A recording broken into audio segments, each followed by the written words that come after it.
Beijing में पानी की खपत में तकरीबन निसफ कमी वाक़ हुई है। ड्रिप इरिगेशन टेक्नोलॉजी की जादुई खुसूसियात क्या हैं? क्या मुस्तकबिल में ये पाकिस्तान में वसी पैमाने पर इस्तेमाल हो सकती है?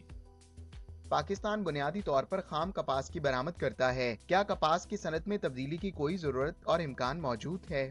1980 की दहाई के आखिर तक हर 4 में से एक बल्ब में इस्तेमाल होने वाली बिजली CMEC ने पाकिस्तान में लगाए गए प्लांट से पैदा की थी।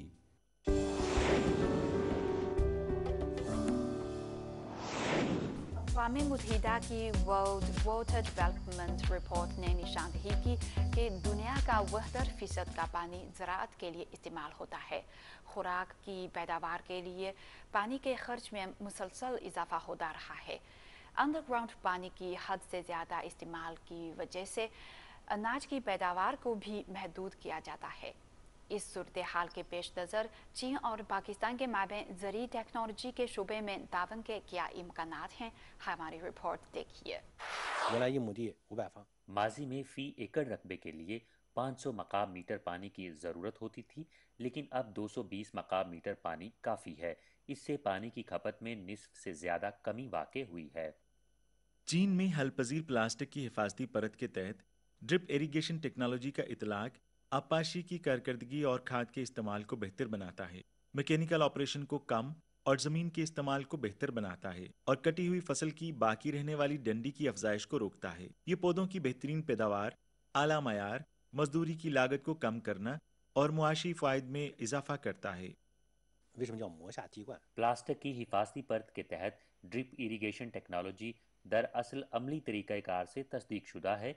इससे पहले खाई आबपाशी और खाई निकासी दो अहम तरीके थे। प्लास्टिक की हिफाजती परत के साथ मिलकर टपकने वाली आबपाशी का इस्तेमाल एक ऑपरेटिंग अमल के ज़रिए सुराख की बवाई से होता है, जो पानी, खाद और कीड़े मार दवाओं की आबपाशी को मरबूत करता है। प्लास्टिक की हिफाजती परत के नीचे ड्रिप इरिगेशन पानी की बचत की एक नई टेक्नोलॉजी है, जो ड्रिप इरिगेशन और हिफाजती परत के फ़वाइद बैक वक्त अपनाती है।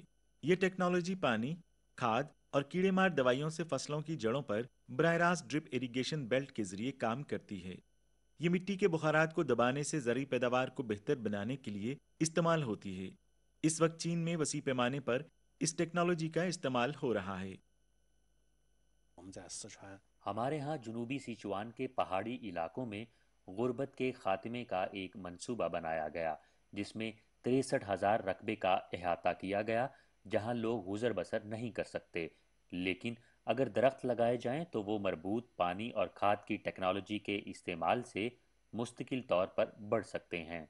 बुनियादी तौर पर चीन के शुमाल मगरबी हिस्से में ड्रिप इरिगेशन का इतलाक होता है और सिंकियांग में ड्रिप इरिगेशन का रकबा हमारे मुल्क के ड्रिप इरिगेशन के रकबे का तकरीबन 60% है। ड्रिप इरिगेशन टेक्नोलॉजी और गुज़श्ता छिड़काव आबपाशी टेक्नोलॉजी के माबैन क्या मुमासलत और फ़र्क हैं? छिड़काव वाली आबपाशी की तवानाई की खपत निस्बतन ज़्यादा है और दबाव की मतलूबा सतह ड्रिप इरिगेशन से 2 गुना ज़्यादा है। छिड़कने वाली आबपाशी से पानी की बचत नहीं होती, बल्कि खेत के इकोलॉजिकल एनवायरनमेंट में तब्दीली आती है।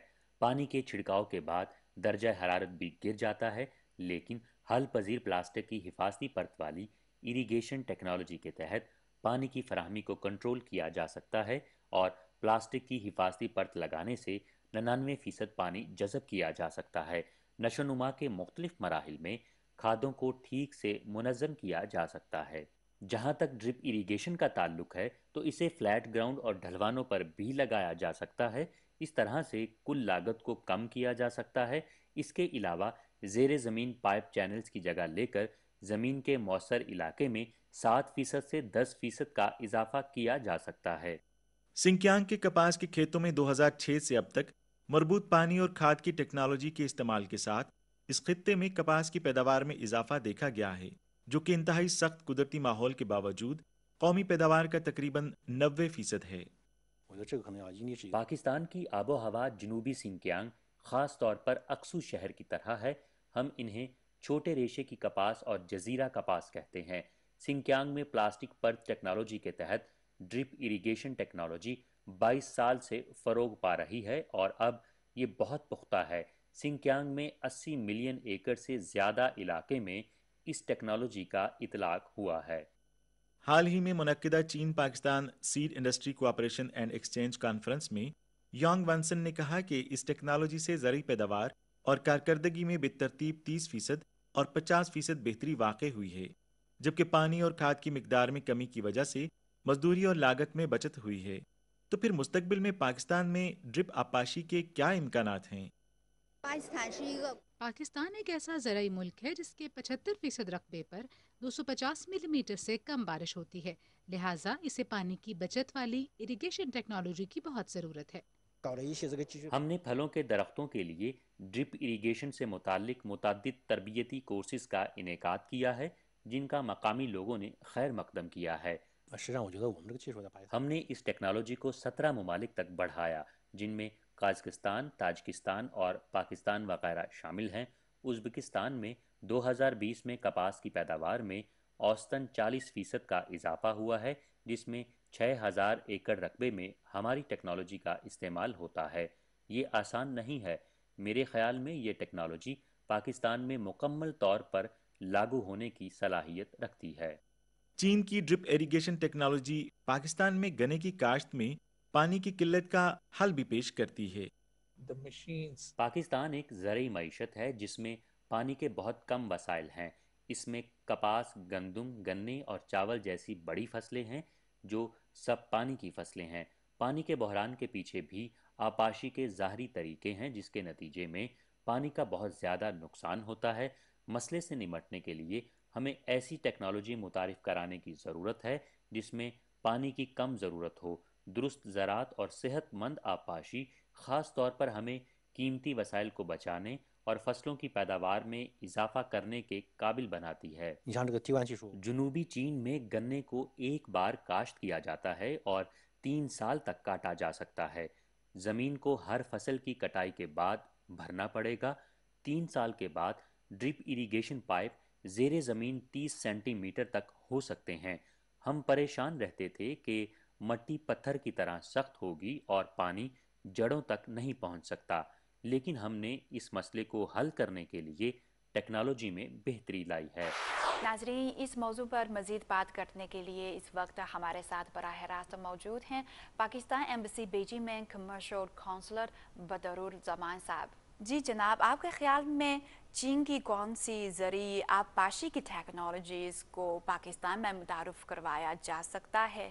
چائنا کے اندر جس چیز نے انقلاب برپا کیا ہے اس میں نمبر 1 تو ڈرپ اریگیشن کی ٹیکنالوجی ہے۔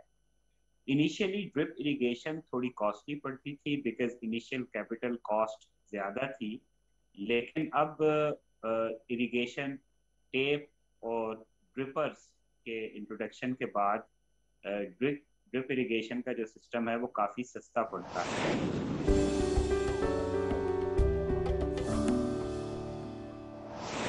ناظرین، اب ہم پاکستانی ٹیکسٹائل کی برآمدات کی صورتحال پر بات کریں گے۔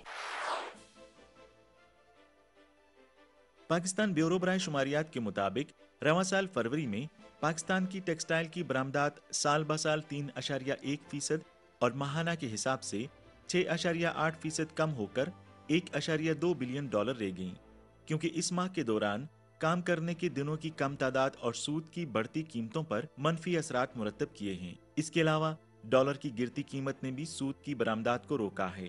2-3 فکس ہے۔ ایک تو یہ کہ پرائس آپ اگر دیکھ لیں 100 سے جم کر کے 150 پلس ابھی بھی 56-57 سم تھنگ ہے، تو وہ تقریباً آپ یہ 125 سے 157 پہ یا 160 پہ تو تقریباً 25 سے 30% کا ہی پرائس آپ کے اوپر گیا۔ آپ آگے مارکیٹ کو کمپیٹیٹ کرنا آپ کے لیے مشکل ہو جاتا ہے۔ اگر یہ سیم یہ چیز آپ سے باہر سے آرڈر آ جاتا ہے، فیکٹری والوں کے لیے یہ بہت ہی ریزنیبل ہوتا ہے، کیونکہ پہلے اگر $1 کا فار ایگزامپل کے جی یا پر میٹر بیچتے تھے تو پاکستانی 125 اس کو ملتے تھے، جو کہ ان کا کام پورا نہیں کر سکتے. آج ان کو 160-157 ملتے ہیں, ان کے لیے بہتری ہے, لیکن آپ کو مارکیٹ کو بھی کمپیٹیٹ کرنا ضروری ہے, اور کمپیٹیٹ کرنے کے لیے یہ ہے کہ آپ کے ڈالر ابھی جتنے یہ ہو سکتا ہے انشاءاللہ اللہ سے یہ امید ہے کہ جس طرح ابھی نیچے آ رہا ہے تھوڑا بہت یہ ہو جائے تو میرے خیال میں اور بھی بہتر ہو جائیں گے. کرائے کا بھی مسئلہ پلس یہ کووڈ-19 کا بھی پوری دنیا کے لیے مسئلے مسائل, یہ کچھ فیکٹس تھے کہ اس کی وجہ سے. حقیقت یہ ہے کہ 2020 میں پاکستان میں کپاس کی کاشت کو مسابقتی فصلوں کا چیلنج درپیش تھا.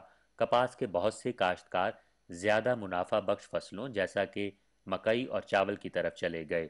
اس کے علاوہ ٹڈی دل کی افزائش بھی زیادہ تر کپاس کی فصل کی بوائی میں رکاوٹ بنی ہے, اور کیڑے مار ادویات مددگار ثابت نہیں ہوئیں, جس سے کپاس کے اعلیٰ معیار کے بیج کی فراہمی پر دباؤ بڑھا ہے.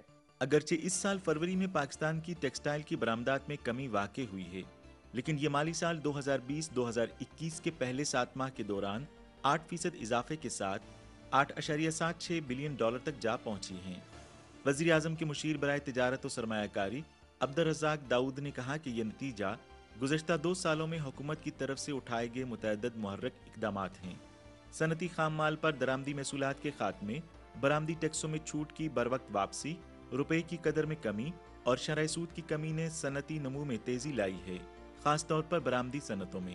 اگر ہم ماڈرن ٹیکنالوجی پہ ہی چلے جائیں گے ہم فارمنگ میں اور جتنی بھی یہ چیزیں ہو رہی ہے تو امید ہے کہ انشاءاللہ اس کے نتائج اور بھی بہتر آئیں گے, شارٹ ٹرم نہیں لانگ ٹرم. لیکن اگر ٹیکسٹائل کا ہم دیکھ لیں تو ٹیکسٹائل ہی پاکستان کے لیے ہی ضروری ہے کہ پاکستان میں جتنے فارمنگ ہے, جتنے ہمارے ایگریکلچر ہے, اس کی زمین, اس کے وہاں پہ ہمارے فارمرز کو, زمینداروں کو ایک رعایت دیا جائے اور ان کو تھوڑا موٹیویٹ کیا جائے کہ کس طرح ان سے لیا. پچھلی حکومتوں میں اکثر یہ مسئلے مسائل ہوتے تھے کہ ان کو گنے کے پیسے نہیں ملتے تھے, ان کو کپاس کے پیسے نہیں ملتے تھے, اسی وجہ سے وہ اگر بھوک سے مرتے ہیں تو پورے ملک کا ہی بیڑا غرق ہو جاتا ہے اور اس کا ہی پورا ہی پہیہ جام ہو جاتا ہے.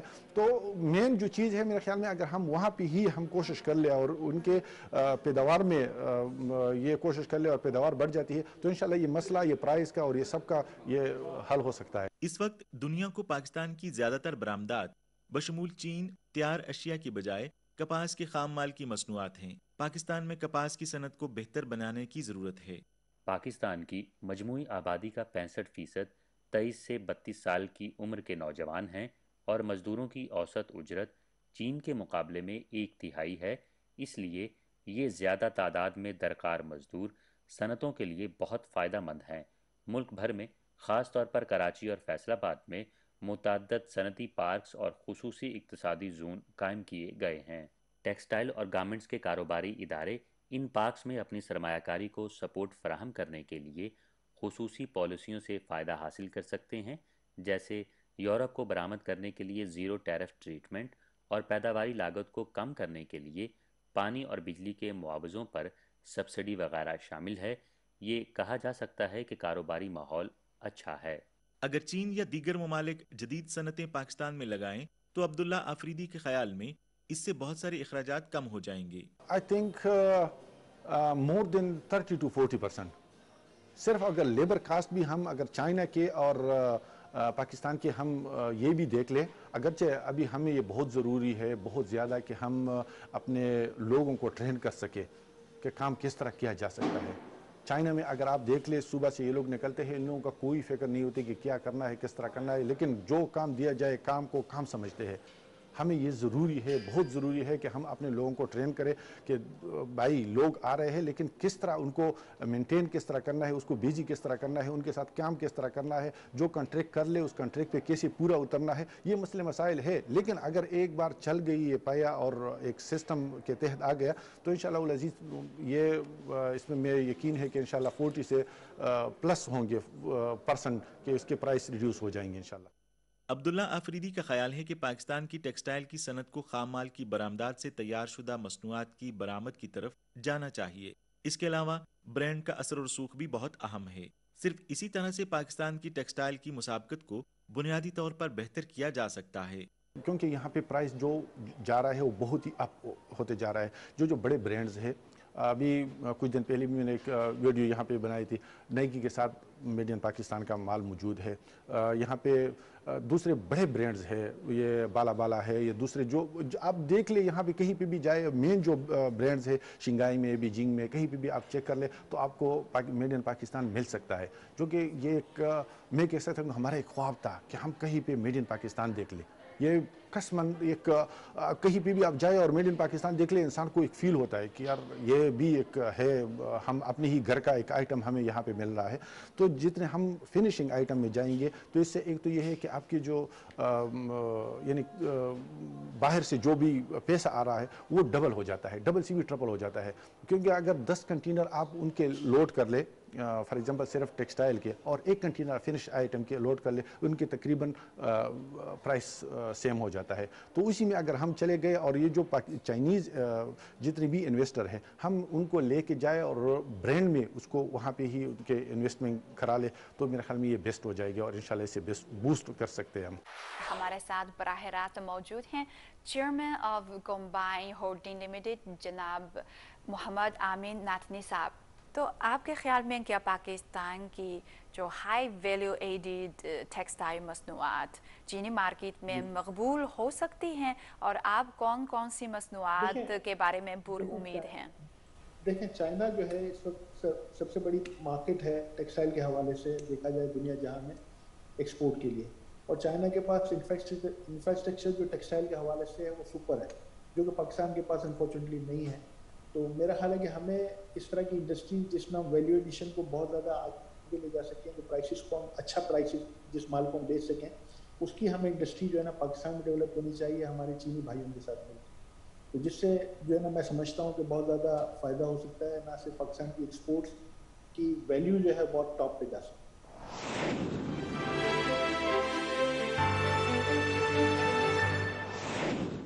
नाजरीन, Pakistan China national machinery engineering corporation की रवायती मार्केट है। 1980 की दहाई में इसने पाकिस्तान में तवानाई, ज़राअत और टेक्नोलॉजी के मंसूबों का आगाज़ किया। आज के प्रोग्राम में हम इस कॉरपोरेशन की कहानी सुनते हैं।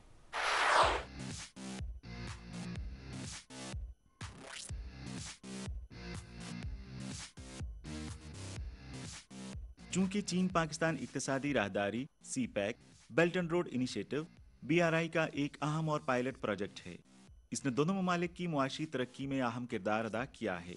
बहुत सी चीनी कंपनियां मुशावरत, मुश्तरका तामीरात और इश्तराक के असूल की पैरवी करते हुए सीपैक के तामीराती मंसूबों में बढ़ चढ़ कर हिस्सा लेती हैं और चीनी टेक्नोलॉजी, साजो सामान और मयार को फरोग दे रही हैं ताकि वो पाकिस्तान में समरात फैलाएं। CMEC China machinery engineering corporation इन अलमबरदारों में से एक है। हमने 1981 में पाकिस्तान से अपना बैरून मुल्क के लिए तामीराती सफ़र शुरू किया। तब से हमने पाकिस्तान में सिलसिलावार बिजली घर तामीर किए हैं। 1980 की दहाई के आखिर तक हर 4 में से एक बल्ब में इस्तेमाल होने वाली बिजली CMEC ने पाकिस्तान में लगाए गए प्लांट से पैदा की थी। इन दिनों पाकिस्तान में तवानाई की किल्लत एक बहुत बड़ी रुकावट थी जिसने पूरे मुल्क की मुआशी तरक्की को महदूद किया हुआ था। हर साल हुकूमत को बिजली की पैदावार के लिए तेल की दरामद पर बहुत ज़्यादा ज़र मुबादला खर्च करना पड़ता था, जिसकी वजह से तजारती खतरा बहुत बड़ा होता है। पाकिस्तान कई सालों से दरामदी तवानाई पर इन्हिसार कर रहा है। इब्तदाई मरहले में बहुत सारे पावर प्लांट्स तामीर किए गए थे और वो सब बिजली की पैदावार के लिए दरामद शुदा तेल पर इन्हिसार करते हैं।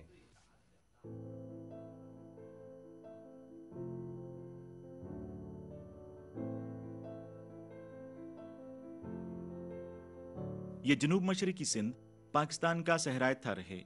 अगरचे इसकी आबो हवा सख्त है, मुकामी लोग यहाँ नस्ल दर नस्ल से आबाद हैं।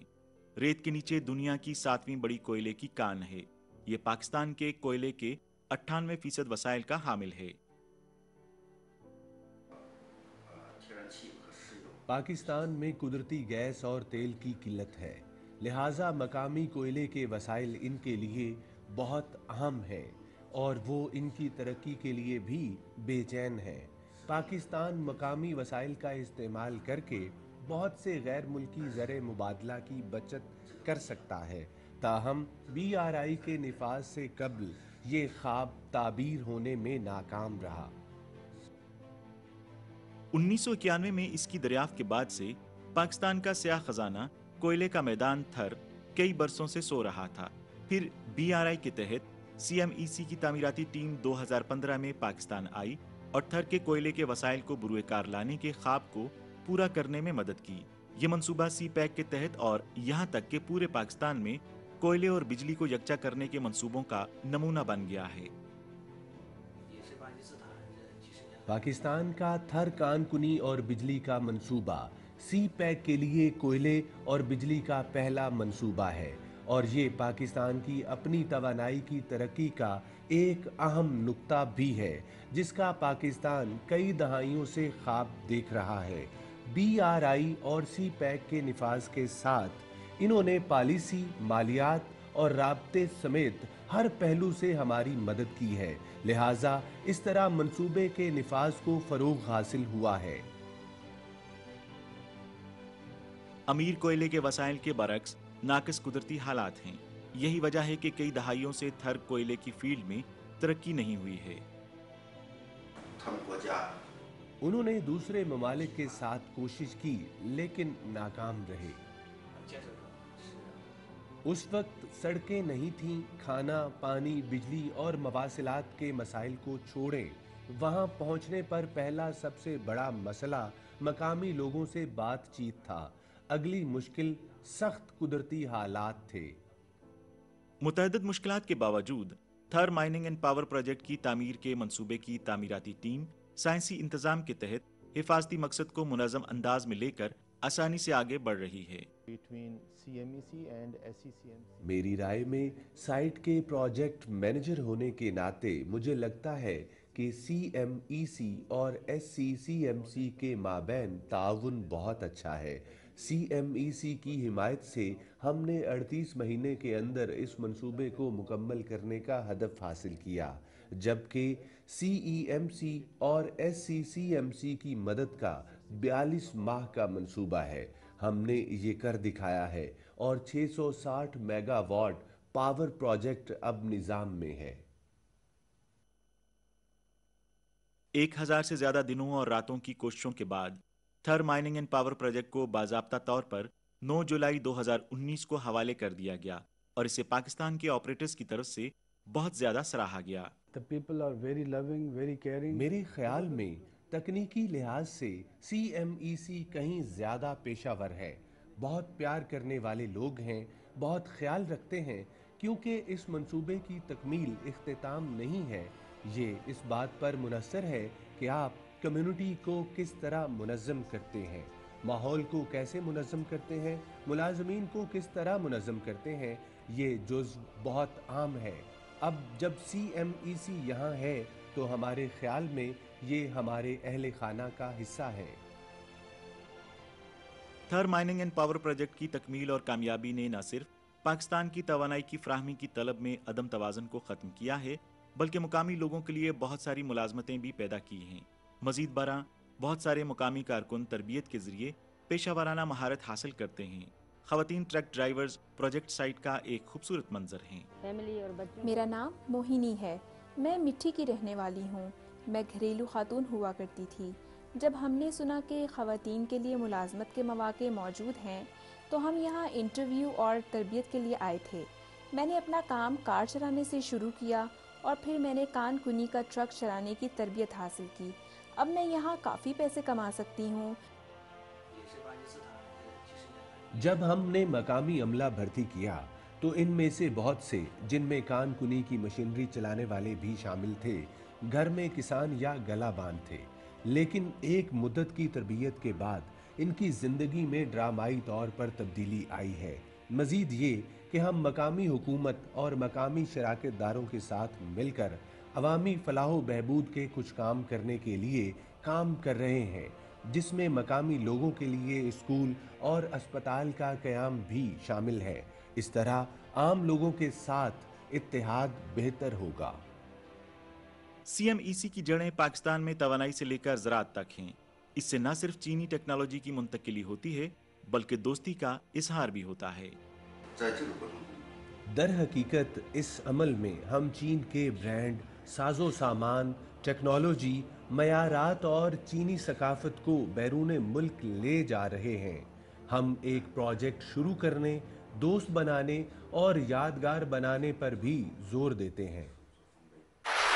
नाजरीन, प्रोग्राम भाग चाइना एक्सप्रेस देखने का बहुत शुक्रिया। आइंदा इतवार के रोज शाम 6:30 बजे आपसे फिर मुलाकात होगी। तब तक के लिए खुदा हाफिज।